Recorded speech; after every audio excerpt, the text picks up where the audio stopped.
morning, guys. Hey, it's Gary here with Gary Clayton Photography. Welcome to my YouTube channel. Now today we're leaving our home area of Wasaga Beach, Ontario, and we're heading west.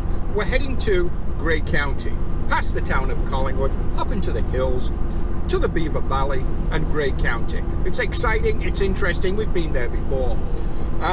What are we going to shoot today? Well, you know what, it's kind of a spring-like day today, which is kind of early at this time of year for Ontario. It's the 26th or the 27th, I think, today. 27th today of February. So what we're experiencing right now is what we call a February thaw. A week ago, everything was covered in a blanket of 3, 4, 5 feet of snow. The temperature's minus 20, minus 25 degrees Celsius. Today, a week later, 90% of the snow is gone. The temperature is above freezing. The sky is blue. The sun is shining. No coda. It's great. But this happens every year in January. It happens in February. It's just a February thaw. Winter will come back. We have a lot of winter to experience this year yet. So, having said that, we're going to enjoy the spring-like conditions today. We're heading west, as I say, Grey County. We're going to be looking at 1 or 2 barns that I have shot before. I like shooting them. They're interesting. We're going to Rob Roy, Ontario. Tiny little blink of an eye community, but you know what? There's some nice locations there. We might find some nice cedar fence rails. We might find some nice trees. Some fencing along the country roads. Who knows? But let's see. Let's head out there. Let's have a look. Let's see what we can find. And something else I want to tell you about today. We have a new, well, 2 new additions to our equipment. First of all, today we want to be trying out our Sigma 70 to 200 mm f2.8 stabilized lens. Now granted, I know you might be thinking to yourself, wow, that's a heavy lens.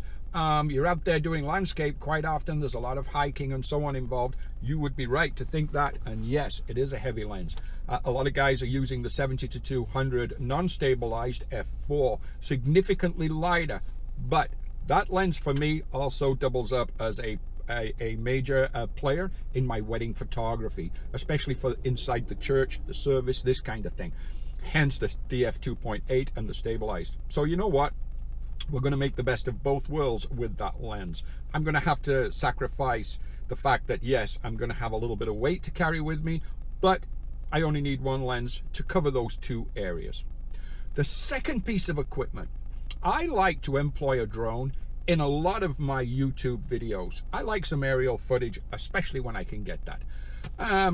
Quite often when I'm climbing the side of some mountain or out there on some trail, and you're going miles and miles and miles, it's very difficult to carry everything you want. Now, in the past, we've talked about different bags. If you noticed my video about a particular bag called the Utilimax backpack. In fact, I'm going to put a link up right now for that particular video because it is useful. It's a great bag for the money, and that's a bag that I use. So if there's a link for that right now, take a look, check it out if you didn't see that review. But what I've done is I've added to my equipment list a second drone, which is a Unique Breeze. Now the Unique Breeze is a significantly smaller, easier to take with me drone, especially when I'm going on an aircraft, on an airplane. Much easier to take. And of course, I can take other things with me when I am hiking the trails and up the side of some mountain. So that only came to us on Friday. Today is Tuesday. Since then, we've downloaded the software. We've had a look at the manual. We've looked at some tutorials, which I highly recommend, by the way. And we have done a couple of test flights. The camera on the Unique Breeze is not a gimbaled camera, but it does have a vibration dampening, and it is digitally stabilized at 1080p 30 frames. It will shoot 4K. At 4K, it's not stabilized. So we're going to see how that works today. We're going to try that out, see what kind of footage and what kind of settings we can play with. So I've no idea how it will turn out, but we're going to see. Hopefully it's going to work out for us great. So hey, we're going to continue. We're going to go up to a couple of locations I'm familiar with. We're going to set up. We're going to begin this shoot. Let's have a great day. Okay, so the first location I really wanted to look at today was this property right here. Now, you may recall, yes, we've been here before. The last time we were here was about a year ago. It was bitterly cold. There was a huge storm front moving in, and you know what? I crashed my drone that day too. That's the day that Phantom 3 just crashed. But anyhow, that's that story. So we're back here today. It's absolutely gorgeous right now, and there's beautiful light on the old abandoned farm home. Now granted, it's just a plain blue sky behind it for a backdrop. I would like to see something a little more ominous as far as some grayer clouds and so on are concerned. But you know what? We've got some really nice light just illuminating the old trees in front of the home and the old home itself. So we're going to set up and we're going to take some shots. Now I'm just walking around here and I'm just really snapping off a few handheld shots right now. Today I'm using my Canon 6D. Right now I've got on there my 28 to 135mm lens, but I also have my 70 to 200 with me that I do want to try out today. So hey, you know what? It's marked no trespassing. I think we're going to climb the fence. I think we are. So yeah, let's go take a look. Let's see how we make out. Let's hop over that fence, move around, see what kind of composition we will get, especially if we can employ a couple of those trees in there. Plus, there's an old kind of ruins, if you will, from some building that was out there back in the day. If you can see that, I'm not sure if you can see that in the GoPro or not, but we're going to get a couple of shots of that too. There's not too many people around, although there are some cars that pass by. We are on a country road here, but let's go. Let's take a look and let's see what happens.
So right now, we're back in the car.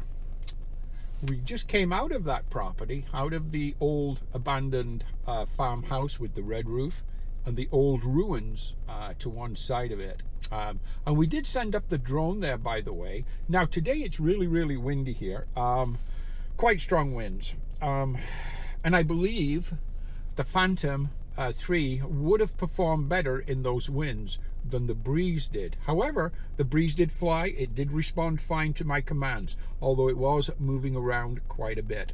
I believe I do have the camera or the video settings on the 1080p stabilized, but again, it's work in progress. It's a brand new drone to me, and I do have to work on a few things yet.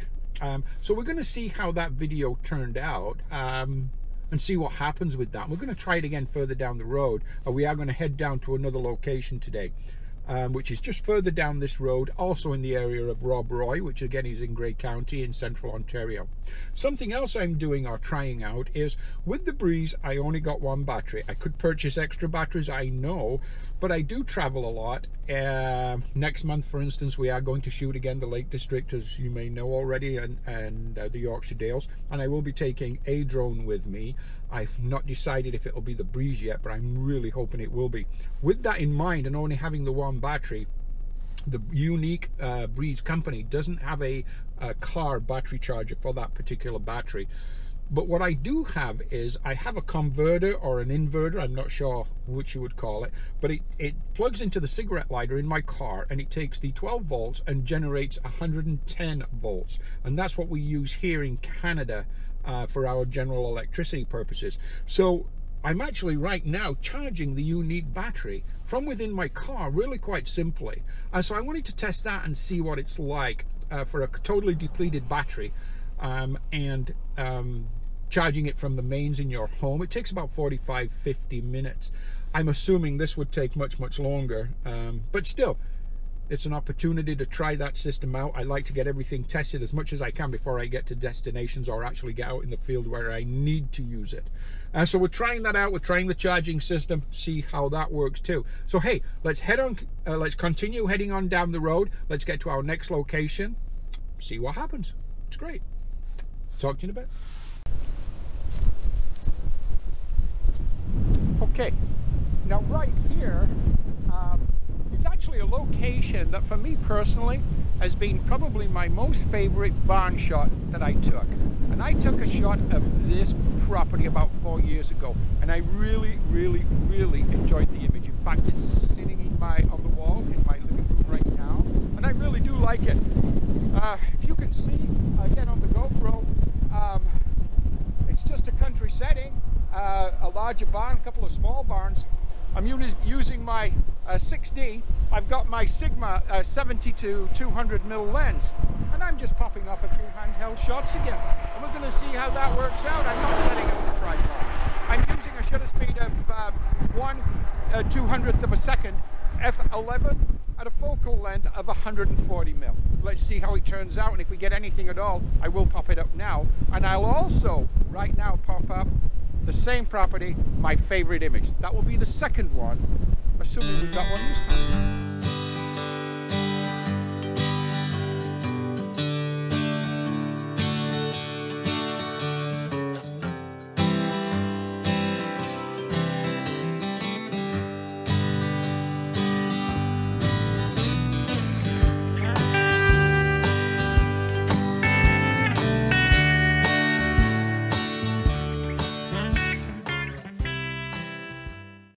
If not, it'll be the first one. But hey, let's have fun. We are having fun. Let's continue down the road, see what else we can find. Man, it's a beautiful day, but it's windy. Oh. Yeah, it's become very windy today. I don't think I'd like to, but I don't think I'm going to pop up the drone here just because of the wind now. It is quite strong, and I think it might be too strong. Especially for the breeze, for the unique breeze. Hey, that's okay. Okay, now right here is really quite a picturesque wetland area. There's some dead, dying kind of trees, some young saplings, some fresh, vibrant trees, a body of water that's defrosted from all the ice that was here just a week ago. Yeah, and everything's just lying dormant, waiting for the spring to arrive. It's really quite interesting. So, you know what we're going to do? I'm going to, again, use my 28-135mm lens, probably, but I think I'm going to pop on the polarizer. We're going to take just a few handheld shots with the polarizer, see what we get. Hey, we're having fun. And you know what? Down here, it's a little more sheltered. We might be able to pop up the breeze here and give it a second run, maybe change a couple of settings on the video settings and see what we get with that. Hey, let's do that.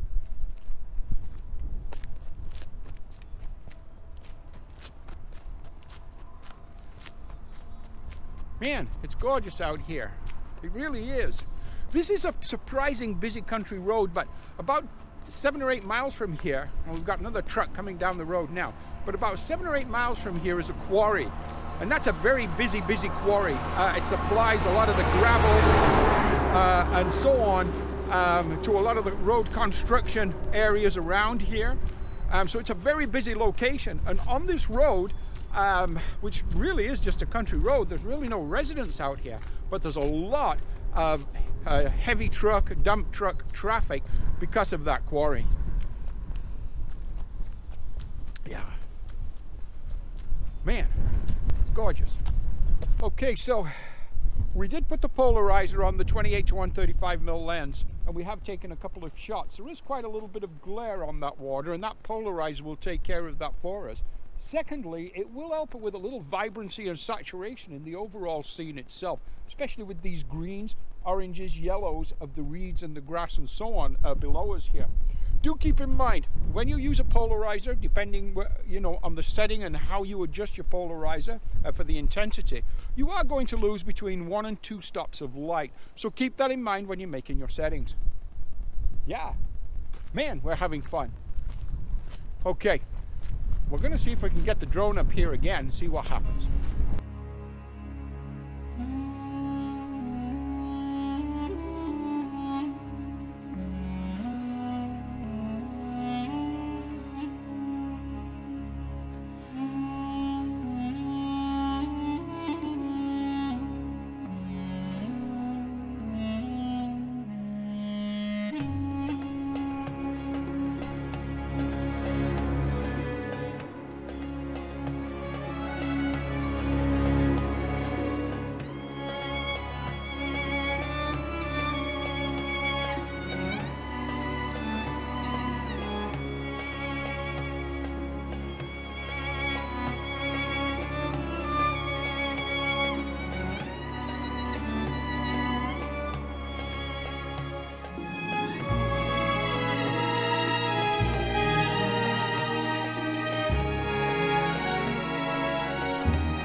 Okay, so we just finished shooting that wetland area, and we did get the drone up, by the way. A couple of things about the drone I noticed. She's physically smaller than what I'm used to with the DJI Phantom 3, and she's significantly lighter and less power.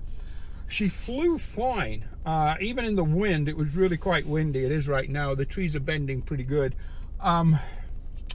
But she seems to be very skidderish, and I just don't know how the video is going to turn out. Again, with it not having a gimbal, with it simply being digitally stabilized. But it's going to be interesting to see once we get it all into post. Hopefully it's going to work out fine, because we do have a little bit of money invested in that, a little over 300 Canadian dollars. So hopefully it's going to work out fine, and it will be our kind of travel drone. Performance-wise, I mean, every time I give it a command, it's responded. It takes off, it lands, it does exactly what I tell it to do. Just a little skidderish, I notice. But again, it's very windy today. On a calm day, would be totally different. You know what? It's been a blast this morning. Right now, I'm going to go get a coffee, relax for a few minutes, get back to the studio, and we'll have a look at what we got today.